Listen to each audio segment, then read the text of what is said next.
Okay बेटा ध्यान दीजिए इधर, सब लोग इधर ध्यान दो, पीछे देखो इधर। हमारे पास यहाँ पर जो हम देख रहे हैं कुल मिला के 10 टॉपिक्स हैं। Thermal properties of matter, introduction, वही चल रहा है, measurement of temperature, ideal gas equation and absolute temperature, ये वाला चल रहा है। Thank you. Thermal expansion, specific capacity, calorimetry, change of state, heat transfer, heat transfer हो गया, heat transfer, Newton's law of cooling. अब देखो ये कैसा है कि ये जो मैंने सीक्वेंस लिखा है, ये जो मैंने इंडेक्स लिखा है, अकॉर्डिंग टू एनसीईआरटी लिखा है। हर रेफरेंस बुक में इस ग्रुप को, ग्रुप बोले तो कौन कौन सा, thermal properties of matter, thermodynamics and kinetic of gases, इस ग्रुप को जिसको हीट सेक्शन कहा जाता है, अपने हिसाब से टॉपिक को असेंबल करके दिया है।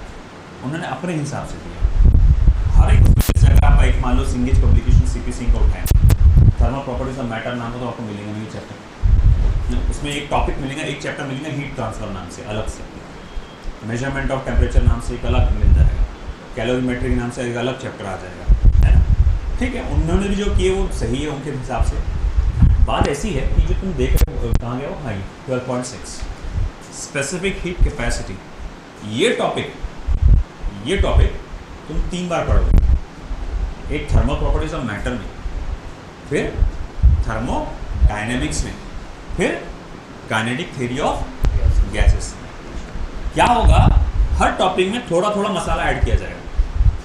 पहले यहाँ से यहाँ तक कवर कर लिए, इतना पार्ट हो गया, फिर वापस से यूँ यहाँ से शुरू करता हुआ यहाँ तक जाता थर्मोडायनेमिक्स, फिर वापस यहाँ से शुरू करता और थोड़ा आगे जाता काइनेटिक थ्योरी ऑफ गैसेस। अब कई सारी किताबों ने क्या की, अरे क्या तुम ऐसे बार बार वो चीज़ पढ़ा रहे टुकड़ों में, एक साथ उठा के ले लो, ये लो स्पेसिफिक कैपेसिटी नाम से चैप्टर पूरा सिर्फ स्पेसिफिक कैपेसिटी से रिलेटेड। और स्पेसिफिक कैपेसिटी बहुत जो है वो कैलोरीमेट्री से रिलेटेड है। कैलोरीमेट्री की जो स्टडी होती है वो इसी पर बेस्ड होती है। जब तुम खुद पढ़ोगे तुमको समझ में आ जाएगा। तो इसीलिए कई सारे बुक्स में कैलोरीमेट्री के नाम से एक अलग चैप्टर बनाया गया है जिसमें ये दोनों आते हैं, है ना। थर्मल एक्सपांशन के हिसाब से ये अलग ही कुछ कॉन्सेप्ट आता है। तो ऐसा है कि आप हो सकता है कि अगर रेफरेंस बुक्स देखोगे तो बहुत ज़्यादा कंफ्यूज होगी, अरे यार अपन ने जो पढ़े थे वो कुछ अलग ही चैप्टर था और ये तो कुछ अलग ही चाहे, कुछ ग्रुपिंग अलग अलग हो रही।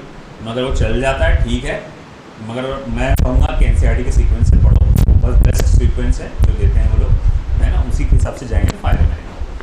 चलिए अब हम पढ़ते हैं आगे कि भाई हम लोग सबसे पहले इंट्रोडक्शन में क्या पढ़ने वाले हैं, क्या है ये चीज़। है बहुत आसान है, कुछ भी नहीं है, बहुत ईजी है। छोटा सा इंट्रोडक्शन है कि यहाँ इस चैप्टर में क्या होने वाला है, क्या स्टडी करने वाला है। तो इन दिस चैप्टर आपको पूरा लिखना है, we are going to study what is heat, what is temperature, what is heat, what is temperature, and how heat can be transferred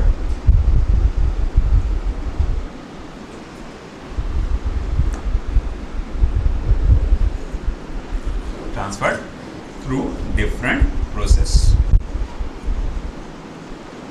और अलग अलग प्रोसेस से हम कैसे हीट ट्रांसफर कर सकते हैं। तो इस चैप्टर में बेसिकली फोकस क्या है, हीट क्या है, टेम्परेचर क्या है, टेम्परेचर को मेजर कैसे कर सकते हैं, ये बात को लेकर फोकस है। डाल देना चाहिए ना, मैं छोड़ तरह से फर्क नहीं पड़ता कि टेम्परेचर को किस तरह से मेजर करना चाहिए, इस बात पे फोकस होता है।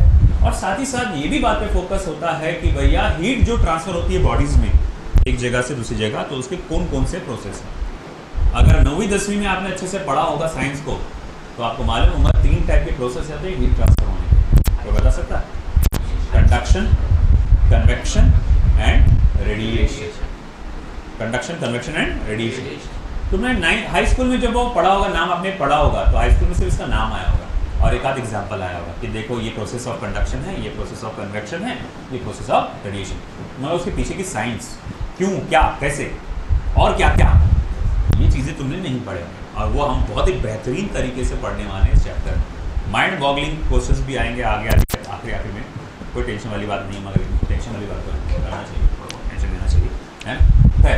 हम आगे बढ़ते हुए जाएंगे हम लोग, फिर हमारा अगला topic 12.2 that is temperature and heat. Temperature and heat नाम का हमारा अगला टॉपिक आएगा। इसमें सबसे पहले मेरा फोकस रहेगा कि व्हाट इज टेम्परेचर। टेम्परेचर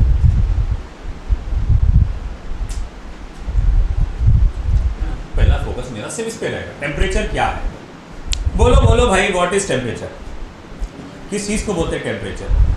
बोले बुखार चेक करते हैं उसको बोलते हैं टेम्परेचर। तुम्हारा टेम्परेचर हाई है, हाँ सही बोला आपने, किसी ने तो बोला minimum. Very good, perfect perfect definition. Degree of hotness and coldness, किस हद तक के गर्म है, किस हद तक के ठंडी है कोई चीज़, है ना। अब जैसा उसको अपन क्या बोलते हैं, नया नया डॉक्टर बनता कोई, ये कोई डॉक्टर बनने की एक्टिंग करता है जबरदस्त। हाँ वेरी हाई टेम्परेचर है 102 डिग्री फ़ारेनहाइट, ऐसा कुछ ऐसा वैसा बोल बोल के, है ना। काम तुम एक काम करो, पैरासीटामोल ले। अरे वो तो सभी को मालूम है, देखो बोलना पड़ता है, नहीं तो आप जा रहे डॉक्टर के पास, जबरदस्ती बुखार ने चेक करा, बोले ये वो ले लो पैरासीटामोल ले लो, ये ले लो, है ना। तो मेडिकल वाले को भी मालूम है ऐसी सिचुएशन पे वो लेना पड़ता। खैर हम जो बात कर रहे हैं कि degree of hotness and coldness, इसको बोलते हैं आप temperature. Degree of hotness and coldness is called as temperature. कोई चीज अगर गर्म है तो कितनी गर्म है, इसको बताने के लिए एक सिस्टम का इस्तेमाल किया गया, एक यूनिट का इस्तेमाल किया गया। कोई चीज़ ठंडी है तो कितनी ठंडी है, उसको बताने के लिए भी, है ना, हम लोग क्या करते हैं, एक सिस्टम का इस्तेमाल करते हैं, एक टर्मिनोलॉजी का इस्तेमाल करते हैं, और उस टर्मिनोलॉजी को कहा जाता है टेम्परेचर। अगर कोई चीज़ बहुत ज़्यादा हाई टेम्परेचर पे है तो उस बॉडी को क्या कहा जाता है, हॉट बॉडी। अगर किसी बॉडी का टेम्परेचर काफ़ी ज़्यादा लो है तो उस बॉडी को क्या कहा जाता है, कोल्ड बॉडी, है ना। तो भाई सिंपल सी बात है, ये तो बेसिक सी बात हम सब जानते हैं, है ना। इसकी यूनिट्स अगर मैं देखूंगा कि what are the units of temperature, है ना, अगर आप यूनिट्स की बात करेंगे तो सबसे, वैसे तो बहुत है यार, मगर सबसे 3 फेमस यूनिट अगर आपको याद होगा, डिग्री सेल्सियस, डिग्री फ़ारेनहाइट और केल्विन। ये 3 बेसिक यूनिट्स आपके टेम्परेचर के हैं, डिग्री सेल्सियस, डिग्री फ़ारेनहाइट और डिग्री नहीं है, जस्ट केल्विन, है ना, kelvin scale. Degree Celsius, degree Fahrenheit and kelvin scale. Kelvin scale को एक और स्केल कहा जाता है एब्सोल्यूट स्केल। हालांकि ये बात बाद में आने वाली है, कि देखो टाइटल में भी आप नाम देख सकते हैं इसका, एब्सोल्यूट टेम्परेचर, है ना। तो केल्विन स्केल को एक और चीज़ कहा जाता है एब्सोल्यूट स्केल। आई बात हम समझ में। तो ये है टेम्परेचर। अब इसी के साथ हमारा अगला आता है कि अच्छा ठीक है, बात तो समझ में आ गई, बहुत ही मामूली सी बात थी, कोई खास बड़ी बात नहीं थी कि व्हाट इज़ टेम्परेचर, है ना। अब हम लोग बात करेंगे कि व्हाट इज़ हीट। हीट क्या है, बोलो बताओ, हम जानना चाहेंगे आपसे। हाँ बोलो बेटा, very good, form of chemistry में होगा ये। केमिस्ट्री में स्टडी किए क्या, नहीं किए, बहुत अच्छी बात है, मतलब आपकी केमिस्ट्री अच्छी है, क्योंकि ये केमिस्ट्री का पार्ट आता है ना, पूरा ये केमिस्ट्री का रीजन नहीं है थोड़ा सा, है ना। तो ये आप हीट का सेक्शन जो कहा जाएगा केमिस्ट्री का रीजन माना जाता है अक्सर में। तो क्या हीट क्या है, it is a form of energy, it is a form of energy which is present in a body, है ना। एक फॉर्म ऑफ एनर्जी है जो किसी बॉडी में प्रेजेंट होती है ना, उसको हम लोग कहते हैं आपका हीट जाएगा।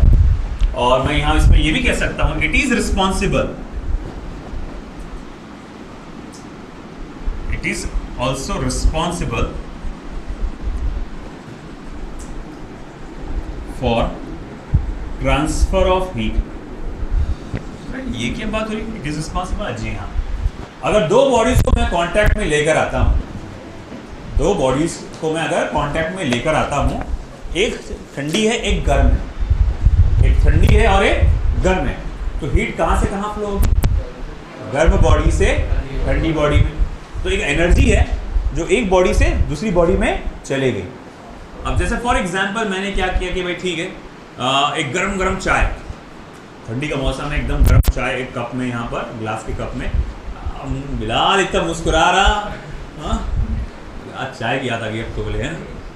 तो एक गरम गरम चाय अगर मैं एक कंडक्टिंग मतलब स्टील का ग्लास है ऐसा कुछ में लेके आता हूँ, आप देखते हैं थोड़ी देर के बाद वो ठंडी हो जाती है। उसके पीछे का कारण क्या होता है? हीट जो है वो ग्लास में से बाहर के सराउंडिंग में ट्रांसफर हो गई यहाँ पे। तो वो एक क्या थी, एनर्जी थी जो पहले इसके पास थी, अब वो कहीं और बाहर में किसी बॉडी के पास किसी सराउंडिंग में चले गई, है ना। तो इस तरह से हम लोग कहेंगे ये फॉर्म ऑफ एनर्जी जो एक बॉडी से दूसरे बॉडी में ट्रांसफर होते रहती है। अच्छा, हीट का अगर मैं बोलूँगा ठीक है ये आपका यूनिट क्या होता है मेजरमेंट का, तो वैसे तो हीट को एज अ जूल ही मेजर किया, ऐसा यूनिट अगर देखा जाए तो जूल है, मगर सबसे ज़्यादा प्रैक्टिकल यूनिट जो है वो कैलोरी है। हीट को अक्सर कैलोरी में नापा जाता है, प्रैक्टिकल यूनिट बोलते हैं ना, आज मैंने इतनी कैलोरी बर्न किया बॉडी में, है ना। 1-2 किलोमीटर दौड़ के बोलता भाई इतनी कैलोरीज मैंने आज बर्न कर दिया। बोले किसने 100 कैलोरी मैंने बर्न कर डाला। अच्छा ठीक है, नाश्ता करो, बोले 200 कैलोरी खा लिया, 100 कैलोरी बर्न किया, 200 खा लिया। तो भाई ऐसा है, हम तो 1000 खा लेते हैं इसलिए कमी नहीं होता, ठीक है। अब ऐसा है कि आपने देखा कि कैलोरी में ज़्यादा हीट को रिप्रेजेंट किया जाता है, वैसे उसका ऐसा एक तो जूल में होता है ना। और आप जैसा कि जानते होंगे कि 1 calorie is equals to 4.2 joules, है ना। 1 कैलोरी इज इक्वल्स टू हो जाता है आपका 4.2 जूल्स। ओके, देखो देख खोल दे।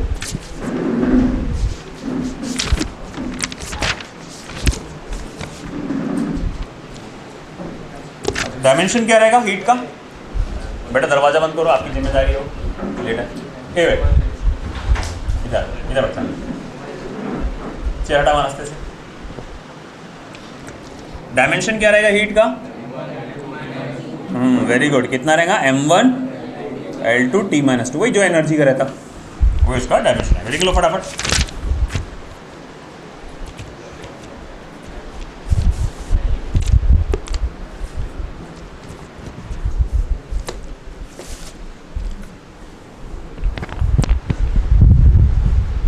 लिखो फास्ट।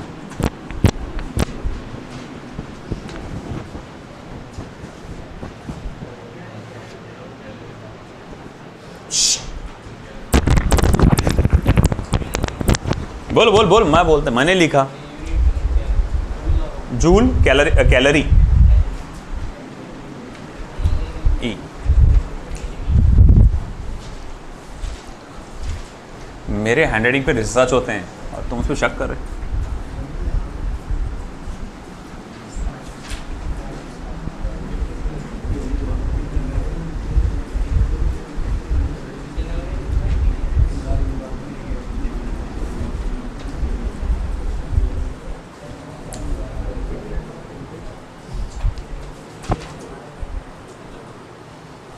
चलो हुआ बेटा।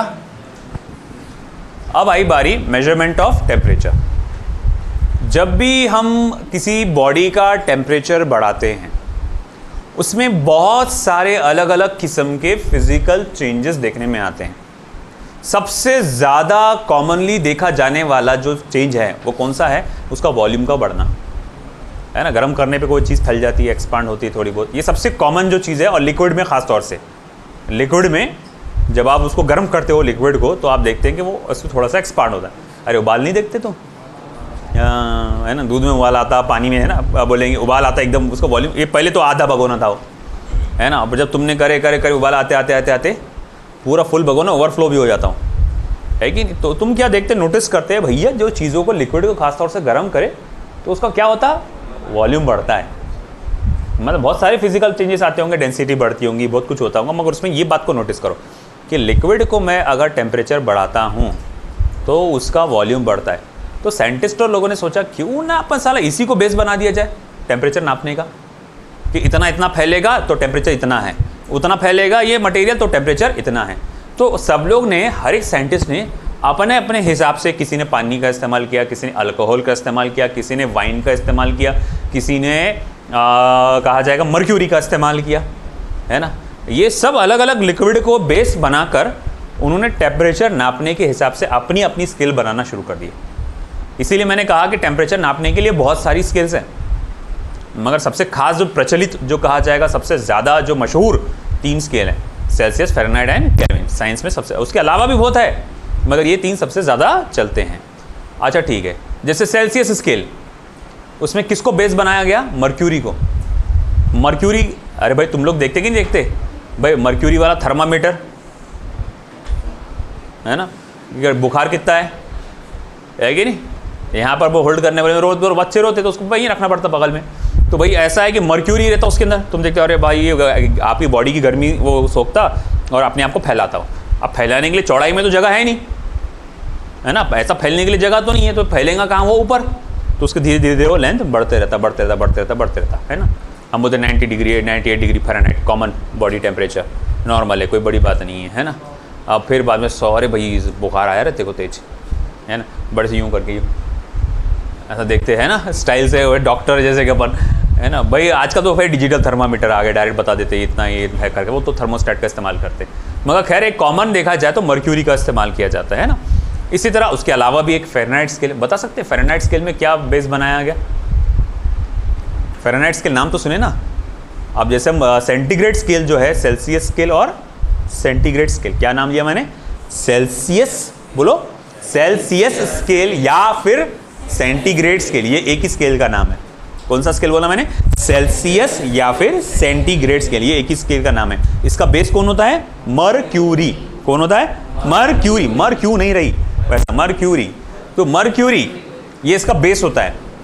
अब अगर मैं बोलूंगा सेल्सियस स्केल का, सेंटीग्रेड स्केल का बेस अगर मर्क्यूरी होता है, तो भैया आपके फ़ारेनहाइट स्केल का बेस क्या होता है? सोचो सोचो, वाटर? नहीं, सोचो सोचो सोचो।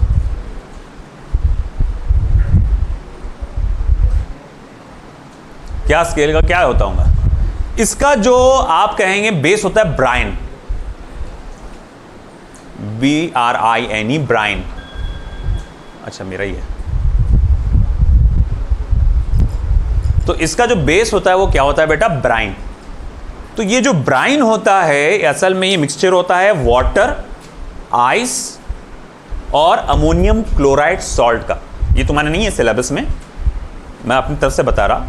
Water, ice, ammonium chloride, salt, इन तीनों का मिक्सचर होता है। और ये तीनों का मिक्सचर जो है मिलाकर एक उसमें वो डालते हैं ट्यूब में, और वो टेम्परेचर हीट जैसे बढ़ती है या टेम्परेचर बढ़ता है तो ऊपर ऊपर जाता है, जैसा अपना सादेश के अंदर में होता है बस। तो बस वैसे ही बनाया जाता है आपका फ़ारेनहाइट स्केल। केल्विन स्केल, उसकी कहानी अलग है। जब वो हम लोग ये पार्ट पे आएंगे, ideal gas equation, absolute temperature, तब मैं आपको केल्विन स्केल की कहानी बताऊंगा। फिलहाल हमारा फोकस अभी के लिए सिर्फ फ़ारेनहाइट स्केल और सेल्सियस स्केल पे ही रहेगा। तो हमने कहा कि अच्छा ठीक है, हीट को मेजर करने के लिए जो स्केल होती है, ज़्यादातर 3 स्केल होते हैं, हम लोग उसमें से 2 अभी फोकस कर रहे हैं, फ़ारेनहाइट और सेल्सियस। उसमें सबसे कॉमन जो है सेल्सियस स्केल में हम लोग क्या मर्क्यूरी का इस्तेमाल करते हैं, फ़ारेनहाइट स्केल में ब्राइन का इस्तेमाल करते हैं, जो कि मिक्सचर होता है आइस, वाटर और अमोनियम क्लोराइड के सॉल्ट का।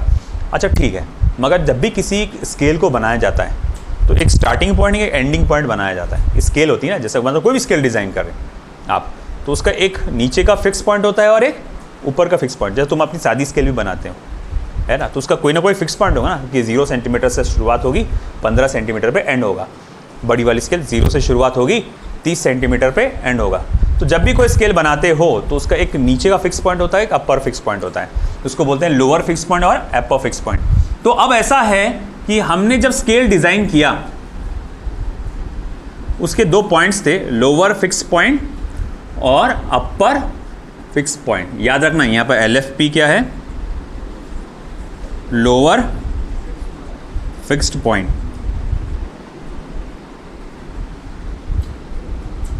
और UFP क्या होता? अपर फिक्स्ड पॉइंट। समझा ना? लोअर फिक्स्ड पॉइंट और अपर फिक्स्ड पॉइंट। ओके, तो ऐसा है कि जब ये स्केल डिज़ाइन की गई कि चलो ठीक है अपन ये स्केल डिज़ाइन करेंगे, अपन फ़ारेनहाइट स्केल और साथ ही साथ सेल्सियस स्केल भी डिज़ाइन करेंगे, मगर अपन lower fix point, upper fix point किसको बनाए? पहले अपन सेल्सियस पर ही फोकस करते अपन, है ना। जब सेल्सियस स्केल बनाई गई तो भाई हमने देखा कि अच्छा किस टेम्परेचर पे बर्फ़ पिघलता है according to the mercury, according to the mercury. तो भाई उन्होंने कहा कि देखो, जब मर्क्यूरी का टेम्परेचर 0 डिग्री सेल्सियस होता है, या फिर जब बर्फ़ पिघलना स्टार्ट होती है, जब बर्फ़ पिघलना स्टार्ट होती है उस वक्त टेम्परेचर कितना होता है? 0 डिग्री सेल्सियस, 0 डिग्री हम बोलते हैं अपना, है ना, 0 डिग्री सेल्सियस। मगर ऐसा है कि डायरेक्ट 0 डिग्री सेल्सियस नहीं, उन्होंने बोला, सेल्सियस स्केल बनाने वाले साइंटिस्टों ने बोला अरे चलो अपन स्केल बनाते हैं, मगर उसको 2 पॉइंट्स देना पड़ेगा, एक लोअर फिक्स पॉइंट देना पड़ेगा और एक अपर फिक्स पॉइंट देना पड़ेगा, हाँ या ना, है कि। तो उन्होंने सोचा अब कैसे बनाएं, तो उन्होंने बोले देखो चलो अपन बर्फ, देखो सबसे ज़्यादा कॉमनली अवेलेबल क्या चीज़ है अपनी दुनिया में, कौन सी चीज़ अवेलेबल है, बोले पानी, है ना, पानी है। और सबसे ज़्यादा अपन किस चीज़ का मेल्टिंग सबसे ज़्यादा कॉमनली देखते हैं, बोले बर्फ़ का, सबसे ज़्यादा वही देखने में आता है ना कि बर्फ़ पिघल गया, ये वो सब चीज़ें, ये सबसे कॉमनली मेल्टिंग फिनोमिना जो हम देखते हैं। तो साइंटिस्टों ने सोचा कि चलो अपन इसी को बेस बनाते हैं। तो बोले अच्छा ठीक है, बर्फ़ पिघलना चालू हुई इस टेम्परेचर पे, चलो हम लोग शुरुआत यहीं से करेंगे, और उसका नाम दे दिया, चलो अपना टेम्परेचर का नाम दे दो 0 डिग्री सेल्सियस। ये हमारा स्टार्टिंग पॉइंट होगा जब बर्फ़ पिघलना शुरू हुई, और इसीलिए लोअर फिक्स पॉइंट को नाम दिया गया ice point. Lower fix point को नाम क्या दिया, आइस पॉइंट, जब बर्फ़ पिघलना शुरू हुई, है कि नहीं। धीरे धीरे टेम्परेचर बढ़ाते गए, बढ़ाते गए, बढ़ाते गए, बढ़ाते गए, बढ़ाते गए, बढ़ाते गए। फिर उन्होंने नोटिस किया कि अब पानी उबलना चालू हो गया, पानी उबलना चालू हो गया। जब पानी उबलता है तो काय में कन्वर्ट होता है, स्टीम में, उसमें वेपोराइजेशन होता है, भाप में कन्वर्ट होना स्टार्ट हो जाता है, हाँ ना।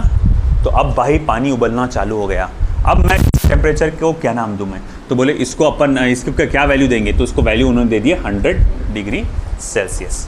उन्होंने कहा कि ये भैया मेरा क्या है, बॉइलिंग पॉइंट, या फिर कहा जाता है इसे स्टीम पॉइंट। बॉइलिंग पॉइंट या फिर क्या कहा जाता है बेटा, स्टीम। आई क्या बात समझ में, बॉइलिंग पॉइंट या फिर क्या, स्टीम पॉइंट। अच्छा ठीक है, तो ये हुआ हमारा सेल्सियस स्केल। ये कौन सा बेटा स्केल हुआ हमारा, सेल्सियस स्केल। वो बनाया गया था पानी के पिघलने को, बर्फ के पिघलने को बेस बनाकर, या पानी को बेस बनाकर, बेस इन द सेंस क्या, पानी को स्टडी किया उसने कि बर्फ कब पिघलता है, बोले अब पिघलता है, तो वहां से हम स्टार्ट करेंगे। तो 0 डिग्री सेल्सियस, अब धीरे धीरे धीरे धीरे धीरे धीरे वो बढ़ते बढ़ते बढ़ते आपका गया 100 डिग्री सेल्सियस तक के गया। आया समझ में आपको। तो सेंटीग्रेड स्केल हम लोग ये देखते हैं कि पानी के अंदर कैसा चेंज आता है, उसके बेस पे बनाया गया है ना। मगर फ़ारेनहाइट स्केल का कुछ स्टडी और था, उसके लिए जो मटेरियल इस्तेमाल किया गया था वो कुछ और था। यहाँ पर सेल्सियस स्केल के लिए आपने कुछ और मटेरियल का यूज़ किए थे, है ना, और आपने यहाँ पर फ़ारेनहाइट स्केल के लिए कुछ और मटेरियल का यूज़ किए। तुमको क्या लगता है दोनों मटेरियल में बिहेवियर एक जैसा आएगा क्या, टेम्परेचर चेंज में अलग अलग आएगा?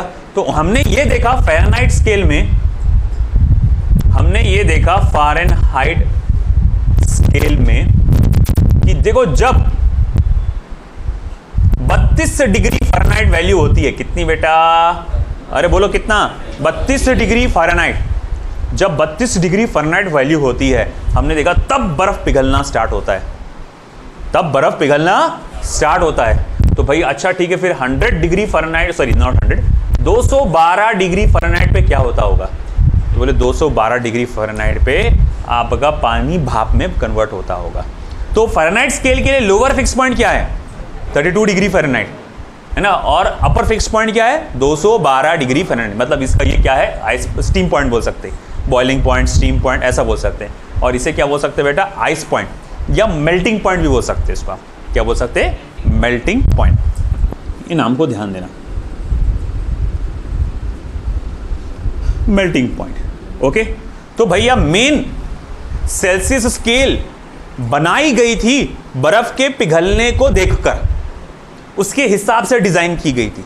फ़ारेनहाइट स्केल किसी और चीज को लेकर डिजाइन की गई थी, है ना, किसी और चीज के पिघलने को देखकर डिजाइन की गई थी फ़ारेनहाइट स्केल, है ना। मगर हम लोग तो सबसे ज्यादा किसके बारे में स्टडी करते हैं, पानी के बारे में, बर्फ के बारे में, बर्फ पिघल के पानी में करना, ये हम लोग सबसे ज्यादा स्टडी करते हैं। इसीलिए हम लोग उसी को कंपेयर कर रहे हैं और हमने उसी के हिसाब से स्केल बनाया, स्टैंडर्ड स्केल। हमने कहा कि देखो जब बर्फ पिघलेगी उसी को लोअर फिक्स पॉइंट माना जाएगा, जब पानी उबलना चालू होगा उसी को अपर फिक्स पॉइंट माना जाएगा, है ना। भाई आप सेल्सियस स्केल बोलेगा खुश, मैं तो उसी के हिसाब से बनाऊं, मेरा स्टार्टिंग वहीं से होता है 0, है ना, एंडिंग नहीं बोलेंगे वहाँ पर। और अपर फिक्स पॉइंट कहाँ होता है ख़त्म, 100 वहीं पर होता है। उसके अलावा भी है मगर वो तो इवेपोरेट हो जाता, मतलब वो वेपर में कन्वर्ट हो जाता। बोले फ़ारेनहाइट स्केल यार मैं तो किसी और चीज़ के लिए बनाया था, मैं तो किसी और चीज़ का के हिसाब से देख रहा था। मैंने मान लो एग्जाम्पल के तौर पे मैं तो ये देखता था कि अल्कोहल कब पिघलता है ना। अब भाई फ़ारेनहाइट स्केल इमेजिन कर लो, मैं अपने मन से बोल रहा है कि भाई मान लो कि फ़ारेनहाइट स्केल ये देखता है कि अल्कोहल जो है वो कब फ्रीज होता है। तो अल्कोहल मान लो एग्जाम्पल के तौर पे बोल रहा मैं, अल्कोहल जो है मान लो थोड़ी देर के लिए 0 डिग्री फ़ारेनहाइट पे फ्रीज होता है है ना, अल्कोहल का फ्रीज होता है 0 डिग्री फ़ारेनहाइट पे फ्रीज होता है ना, और फिर बाद में मतलब जिस उस पर फ्रीज होता है उसी पे पिघलता भी है।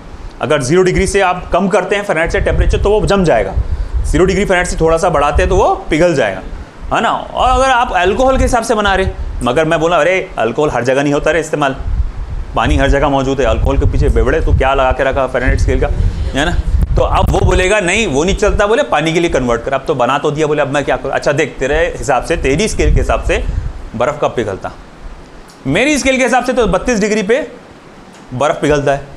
अच्छा चल बता तेरी स्केल के हिसाब से पानी उबलता कब, बोले वो तो 212 डिग्री फ़ारेनहाइट पे उबलता हो। अच्छा ठीक है, फिर तेरे को भी ये स्केल मान के चलना पड़ेगा, और तेरे को ये मान के चलना पड़ेगा कि 32 डिग्री फ़ारेनहाइट तेरा लोअर फिक्स पॉइंट है और अपर फिक्स पॉइंट तेरा क्या है 212 डिग्री फ़ारेनहाइट। अब देखो ये जो स्केल है जब हम लोग डिवाइड करेंगे इक्वली तो ये 100 डिविजन्स में बटा हुआ होता है।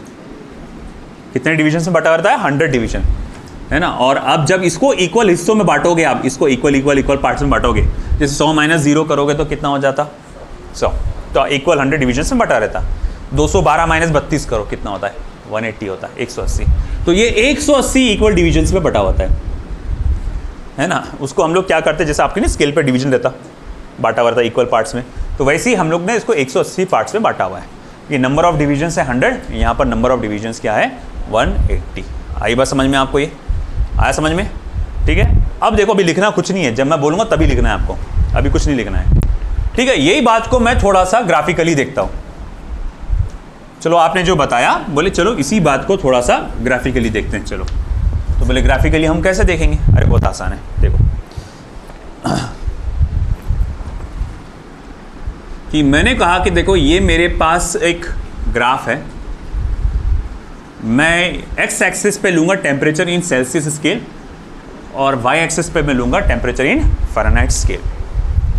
और मैं ये देखने वाला हूँ कि भाई मैं ये बात जानता हूँ कि देखो ये होगा 0 डिग्री सेल्सियस, ऐसी करते करते करते करते करते ये होगा मान लो 100 डिग्री सेल्सियस, और फिर ये 0 डिग्री फ़ारेनहाइट, और यहाँ पर आएगा इसी तरह से ये 0 डिग्री फ़ारेनहाइट, और ये आएगा 32 डिग्री फ़ारेनहाइट, और ऐसे ही करते करते करते जाएंगे हम लोग। मान लो ये कौन सा रहता है वो 212, है ना, 212 डिग्री फ़ारेनहाइट, ठीक है, मान लिया।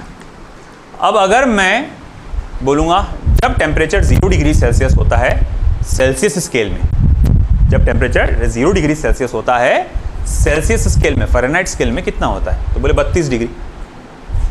जब टेम्परेचर 0 डिग्री सेल्सियस होता है किस में, सेल्सियस स्केल में, फ़ारेनहाइट में कितना होता है 32। अच्छा ठीक है, 0 पे 32 मतलब ये ऐसा, ये पॉइंट यहाँ पर आएगा। जब टेम्परेचर 100 डिग्री सेल्सियस होता है सेल्सियस स्केल में, फ़ारेनहाइट स्केल में कितना होता है, बोले 212। अच्छा ठीक है, ठीक है, ये एक पॉइंट आएगा, ये लोअर फिक्स पॉइंट या अपर फिक्स पॉइंट। इसको एक काम करो ज्वाइन कर दो, इसको ऐसा ज्वाइन कर दो, ये स्ट्रेट लाइन यहाँ पर बन गई। अच्छा ठीक है, चलो मान लिया ये स्ट्रेट लाइन बन गई हमारा। अब मैं बोलूँगा अब एक काम करो, इस लाइन का स्लोप निकालो। क्या करो, स्लोप निकालो। सर स्लोप कैसे निकालते हैं, y2 - y1 upon x2 upon -x1। बोले यहाँ पर y में कौन है, ये है, तो मैं बोलूँगा अच्छा ठीक है सर मैं ये वाले पॉइंट्स पकड़ता हूँ, मेरे को ये वैल्यू दिख रही है यहाँ पे, तो मैं ये वाले पॉइंट्स पकड़ता हूँ, मतलब पकड़। तो भाई ठीक है, y2 - y1 यानी कि 212 - 32 अपॉन x2 - x1 यानी 100, नहीं कुछ नहीं करना, 100 - 0, अभी कुछ नहीं करना, y2 - y1 x2 - x1, है ना, ये दो पॉइंट्स है ना हमने जो पकड़े। तो भाई मैंने कहा अच्छा ठीक है, ये फर्स्ट पॉइंट, ये सेकंड पॉइंट, तो इसका y कोऑर्डिनेट क्या है 212, इसका x कोऑर्डिनेट क्या है 100, इसका y कोऑर्डिनेट क्या है 32, x कोऑर्डिनेट क्या है 0। अच्छा ठीक है, चलो मान लिया। अब आगे क्या, गौर से देखना भाई, एक फॉर्मूला बनने जा रहा है, बीच में एक पॉइंट पकड़ा मैंने, ये परपेंडिकुलर बना सेल्सियस स्केल में, और इसका नाम दे दे TC। ओए यार लहराती हवा, हाँ, और ये परपेंडिकुलर बना फ़ारेनहाइट स्केल पे, और इसका नाम दे दे TF यानी टेम्परेचर इन फ़ारेनहाइट स्केल। आई बात समझ। अब मैं बोल रहा फिर से बना फॉर्मूला स्लोप का, मगर इस बार तो ये बाहर वाले नहीं लेगा, तो इस बार ये तू बाहर वाले नहीं लेगा, तुझे अंदर वाले पॉइंट्स लेना पड़ेगा। तो बोले कैसे, मतलब आप देखो ये देखो 2 पॉइंट लेकर तेरे को स्लोप बताना पड़ेगा। अब तेरे ये y2 हो जाएगा, ये y1 हो जाएगा, ये x2 हो जाएगा, ये x1 हो जाएगा। तो y2 माइनस y1 करेंगे अपन, y2 minus y1 is equals to क्या हो जाएगा, tf minus 0 upon x2 minus x1 यानी कि tc minus 0, sorry tf minus 30। मैं बस वही देख रहा था, किसका ध्यान है, tf माइनस 32 tc माइनस 0। अब एक काम करे, tc माइनस 0 को इधर ला ले, 212 माइनस 32 को उधर लेके चले जा। तो tc minus 0 upon 100 minus 0, tf minus 32 और ये 212 माइनस 32 है ना। अब ये क्या, tc क्या है, बोले टेम्परेचर इन सेल्सियस स्केल।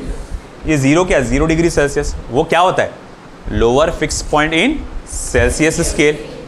तो मैं यहां लिख सकता हूं tc माइनस LFP और छोटा सा ब्रैकेट के नीचे C लगा देता हूं बताने के लिए कि सेल्सियस स्केल का।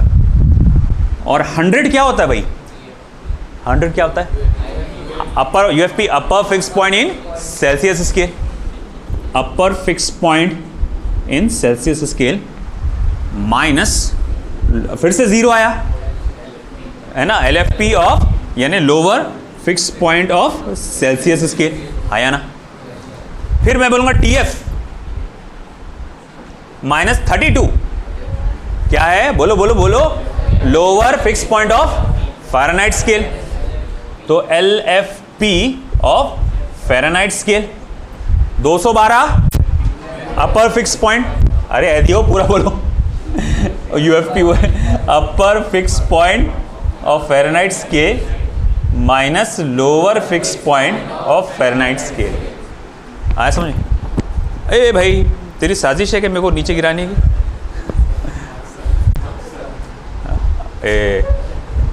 अब देखो आपको समझ में आया बेटा। तो ये क्या था, रीडिंग थी, ये सादी रीडिंग थी सेल्सियस स्केल में, minus lower fix point in Celsius scale, upper fix point of Celsius scale minus lower fix point of Celsius scale, reading in Fahrenheit scale, reading in Fahrenheit scale minus lower fix point in Fahrenheit scale, upper fix point in Fahrenheit scale minus lower fix point in Fahrenheit. मतलब ये है, आप कह रहे हैं अच्छा sir समझ में आ गया। तुम कोई भी रीडिंग लो सेल्सियस स्केल में, माइनस करो, अबे इधर देखना रे, कोई भी रीडिंग लो सेल्सियस स्केल में, माइनस करो lower fix point of Celsius scale और upper fix point of Celsius scale और lower fix point of Celsius scale, और इसी तरह से फ़ारेनहाइट स्केल कर लो, है ना। आप जब ये सारी वैल्यू डालेंगे, मान लो आपको ये पता है कि वो सेल्सियस स्केल में उसकी वैल्यू क्या है, तो ये फॉर्मूले से आप क्या पता लगा सकते कि फ़ारेनहाइट स्केल में उसकी वैल्यू क्या है ना। अब अगर मैं एक्चुअल वैल्यूज़ डाल के देखूं, जैसे मैं पहले तो एक बार ये फॉर्मूला लिख देता हूं कि reading minus lower fix point upper fix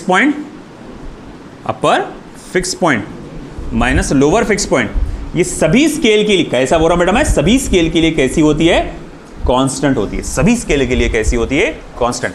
ये याद रखना, reading minus lower fix point upper fix point minus lower fix point, ये सभी स्केल के लिए कैसी होती है, कांस्टेंट होती है। मतलब सभी स्केल के लिए, जी हाँ। तो अगर मान लो इसी तरह से मैं बोलता हूं कि देखो अब अगर ऐसी बात है तो देखो, अगर मैं यहां लेता हूं कि TC minus lower fix point कितना होता है 0, अपर फिक्स पॉइंट कितना होता है 100 minus 0, TF minus 32, 212 minus 32, TC minus 0 कितना हुआ बेटा, TC upon 100, TF minus 32 upon 180, है ना। अब देखो बेटा ये 0 और ये 0 कटा, अब करो क्रॉस मल्टीप्लाई, 18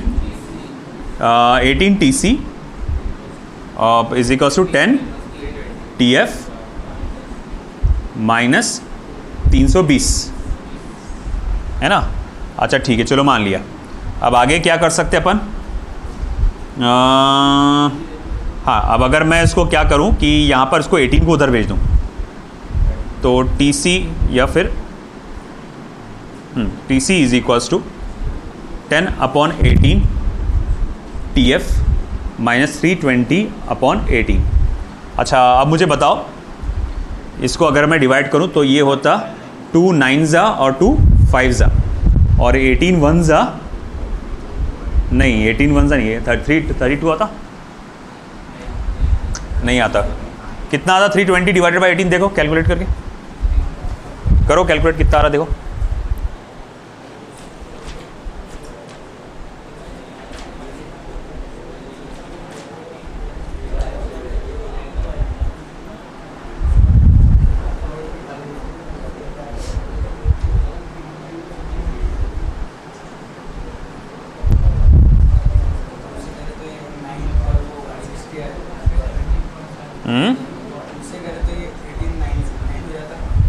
हाँ, 2 से करके करना पड़ेगा ना, 2 9s और ये कितना रहा 160/9। नहीं, जो रिलेशन मैं लाना चाह रहा वो नहीं आ रहा। वो रुक जा, मुझे जगह की ज़रूरत है, कचरा कर दे रहा हूँ यहाँ पर ही। यहाँ से लेता, फिर से लेता मैं यहाँ पे, ठीक है। तो मेरे पास ये फॉर्मूला है TC/10 is equals to TF minus 32/18। Okay, मुझे अगर TF का फॉर्मूला बनाना है कि फ़ारेनहाइट स्केल में उसकी वैल्यू क्या होंगी, अगर मुझे सेल्सियस का, तो इसको भी इधर ले सकता हूँ मैं यहाँ पे। तो अगर मान लो 18/10 into TC is equals to TF minus 32, तो इसको इधर ला लो, तो TF इज इक्वल्स टू फिर हो जाएगा 18/10 TC प्लस 32। तो TF इज इक्वल्स टू फिर क्या हो जाएगा 9/5 TC प्लस 32। ये मेरे पास आ गया एक शॉर्टकट फॉर्मूला कि अगर मेरे पास कोई वैल्यू सेल्सियस स्केल में दी गई है ना, मैं बोला 10 डिग्री सेल्सियस, बता फ़ारेनहाइट में कितना होगा। मैंने रैंडमली बोल दिया 10 डिग्री सेल्सियस, तो डाल के देख 9/5 10 प्लस 32, 5 1 5 2 2 9 18, कितना हो रहा वो 50 50। तो 50 डिग्री फ़ारेनहाइट। तो जो टेम्परेचर 10 डिग्री सेल्सियस बताएगा तुमको यहाँ पे, तुम ये थर्मामीटर से नापोगे तो कितना है 10 डिग्री सेल्सियस, तुम फ़ारेनहाइट से नापोगे तो कितना बताएगा वो 50 डिग्री फ़ारेनहाइट। तो ये देखो इस तरह से ये फॉर्मूला है उसका कन्वर्जन का। इसका रिवर्स भी देख सकते अपन, बोले वो रिवर्स कैसा आएगा, देखो ये पूरा 32 को उधर ट्रांसफ़र कर देता मैं, तो TF minus 32 is equals to 9/5 times of TC। हाँ, तो अब एक काम करो, इसको मल्टीप्लिकेशन को इधर ट्रांसफ़र करो, तो TC is equals to 5/9, common में लेना पड़ेगा TF माइनस 32, कॉमन में 5/9 TF माइनस 32, ये कॉमन में आ गया है ना, वही आया था अपना भी, उसमें 9 मैंने अंदर डाल दिया था, इसको कॉमन में लेना पड़ेगा, तो 5/9 TF minus 32। So this is your answer, ठीक है। Celsius to Fahrenheit conversion, Fahrenheit to Celsius conversion. अगर ये फॉर्मूला याद हुआ तो अच्छी बात है, बहुत अच्छी बात है, याद रखे, शॉर्टकट फॉर्मूला अच्छे से याद रखते तो ठीक, मगर अक्सर इसमें कन्फ्यूजन होता, मुझे बहुत होता कन्फ्यूजन, 5/9 वाला है कि 9/5 वाला है, TC का TF का क्या है, इसमें उसमें कन्फ्यूजन हो जाता मेरे को। तो भाई सबसे अच्छा, कोई झंझट से नहीं करना है, हम थोड़ा मेहनत करने तैयार है, तो ये करो, reading minus lower fix point, upper fix point minus lower fix point, और आपका आंसर आ जाएगा, ठीक है। अब मैं डिक्टेट करूँगा और आप लिखेंगे, बोलता ना मैं कैसा करना है।